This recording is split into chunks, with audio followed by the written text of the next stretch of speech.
যে ডাক্তার জাহিদ কইছে কোথাও মাদকের সমস্যা থাকলে তা উচ্ছেদ করার এখতিয়ার কারো থাকা উচিত না।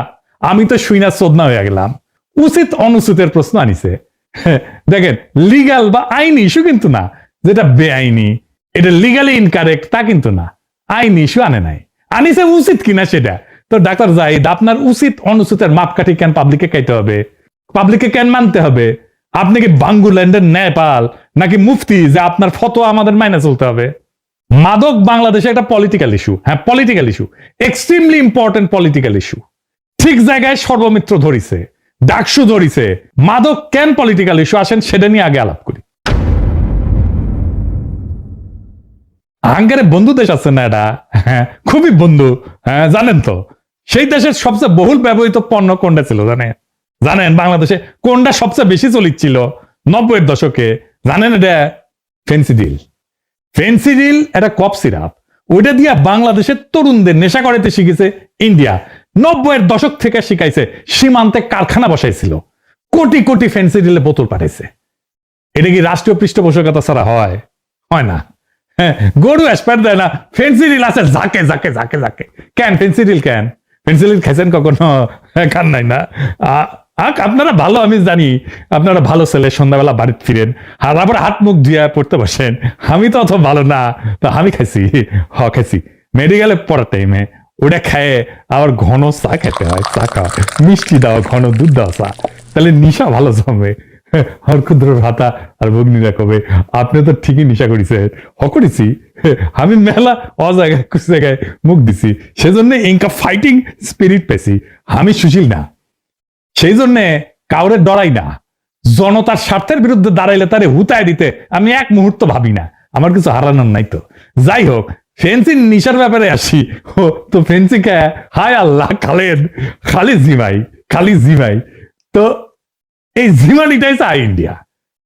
বাংলাদেশের তরুণ যুবক এমন একটা নিশা কইরা জিমাক, সে নিশা কম টাকায় যেন কিনতে পারে, তারপরে ধ্বংস হয়ে যাক। তারা যেন স্বপ্ন না দেখে, তারা যেন প্রতিবাদ না করে, তারা যেন দাসের জীবন মাইনা নেয়। এইভাবেই আফিম খাওয়াইয়া চাইনিজদের বুথ কইরা রাখিছিল ব্রিটিশরা। চীনের আফিম আসক্তির ঘটনা জানেন না? আসেন এটা এবার শুনেন। চীনকে আফিম খাওয়ায় বুথ কইরা রাখা হইতো। এটা শুধু একটা ঐতিহাসিক ঘটনা না, বরং বিশ্ব রাজনীতির সবচেয়ে গুরুত্বপূর্ণ ভূ রাজনৈতিক ষড়যন্ত্রগুলোর একটা। সেই একই ষড়যন্ত্র করেছে বাংলাদেশে ইন্ডিয়া, ফেন্সিডিল দিয়া। 18 এবং 19 শতকে ব্রিটিশরা ইন্ডিয়া থেকে আফিম চীনে পাচার করত। তো এমন এই আফিম দিয়ে এমন একটা বাণিজ্যিক ফাঁদ তৈরি করেছিল, যার ফলে চীনের যে রূপার ভান্ডার, এটা ধীরে ধীরে শূন্য হয়ে পড়ে। আগে চীনেরা ব্রিটেনকে চা, সিল্ক, পোর্সেলিন বিক্রি করত, এর বিনিময়ে রূপা পাইতো, অর্থাৎ রূপা চীনে ঢুকতো। কিন্তু ব্রিটিশরা যখন ভারতীয় আফিম চীনে বিক্রি শুরু করলো, তখন বিপরীত প্রবাহ তৈরি হলো। চীনারা আফিম কেনার জন্য তাদের রূপার মুদ্রা বিদেশে পাঠাইতে থাকে। এইভাবে কয়েক দশকের মধ্যে চীনের বৈদেশিক রিজার্ভ, রূপার মজুদ পুরা জয় বাংলা হয়ে যায়, মুদ্রাস্ফীতি বাড়ে, কৃষক ব্যবসায়ীরা দেউলিয়া হয়ে যায়, আর প্রশাসনে দুর্নীতি, সামাজিক পতন শুরু হয়। ফলে চীনের অর্থনৈতিক এবং নৈতিক কাঠামো ভেঙে পড়ে এবং মানুষকে মানসিকভাবে বশীভূত করে ফেলে। যখন চীনের সম্রাট এই মাদক বাণিজ্য বন্ধ করতে চায়, তখন ব্রিটেন বাণিজ্যের স্বাধীনতার অজুহাতে যুদ্ধ চাপায়, যা ইতিহাসে আফিমের যুদ্ধ নামে পরিচিত। এতে চীনকে হংকং ছাড়তে হয়। চীনের হংকং এর যে মালিকানা ছিল সেটা ছাড়তে হয়। অনেকদিন কিন্তু এটা ব্রিটিশ শাসনে ছিল, কিছুদিন আগে ছেড়ে দিচ্ছে, এটা বন্দর খুলে দিতে হয়, এমনকি মাদক ব্যবসাকে বৈধ করতে হয়। এই আফিম নীতি ছিল এক ধরনের উপনিবেশ, যেখানে বন্দুক না, আসক্তি ছিল অস্ত্র। চীনারা আজও ওই সময়কে এক শতাব্দীর অপমান বলে মনে রাখে এবং তাদের বর্তমান রাষ্ট্রীয় নীতি গড়ে উঠছে এই প্রতিজ্ঞায়, আর কখনো আমাদের জাতিকে আফিম খাওয়ায় ঘুম পাড়ানো যাবে না। বুঝেছেন? এই মাদক একটা সিম্পল জিনিস না, এটা জিও পলিটিক্যাল একটা ইস্যু। বর্তমান দুনিয়ায় মাদকই হয়ে ওঠে অপরাধ, সন্ত্রাস, অস্ত্রের একটা উৎস। এইটারে বামেরা গ্লোরিফাই করে, কেমন জাউডা দেখেছেন?